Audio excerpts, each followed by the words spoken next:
మీ coffee మీ కిడ్నీని నాశనం చేయవచ్చు. Kidney అవును. ఇప్పుడు ఒక సాధారణ ఆరోగ్యవంతుడికి అనువైనది మనం ఇద్దరం తీసుకోవచ్చు. అవును. అది ఒక కిడ్నీ రోగి తీసుకోలేడు. సరే బాగుంది. ఏవి ఏవి తీసుకోకూడదు కిడ్నీ రోగి? బెల్లం. బెల్లం తినకూడదా? మీరు బెల్లం తినండి. సమస్య లేదు. బెల్లం తినవచ్చా? కిడ్నీ రోగికి ఇవ్వకూడదు. హార్ట్ అటాక్ వస్తుంది. బెల్లం అంటే చక్కెర తినొద్దు, బెల్లం తిను. అది మంచిదే. ఆరోగ్యవంతునికి కిడ్నీ తక్కువగా పనిచేస్తే సరే, బెల్లం అంటే ఏమిటి?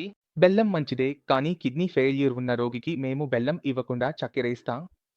సరే, బాగుంది. అలాగే అరటి, బనానా. బనానా మీకు ఎలాంటి సమస్య లేదు.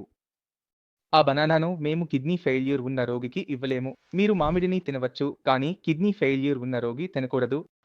మీరు టమోటాను తినవచ్చు, కానీ అతను తినకూడదు.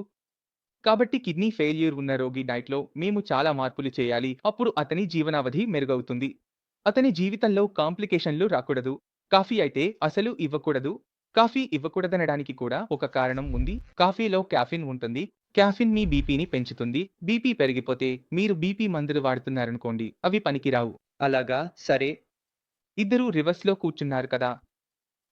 అయితే మనం ఎందుకు ఇవ్వాలి?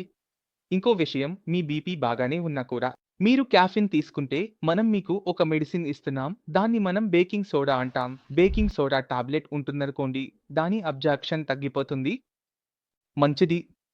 ఇప్పుడు నేను నా మెడిసిన్స్ పని చేయడానికి ఇస్తున్నాను. అందులోకి ఇంకేదైనా తీసుకుంటే వాటి పనిపై ప్రభావం పడకూడదు.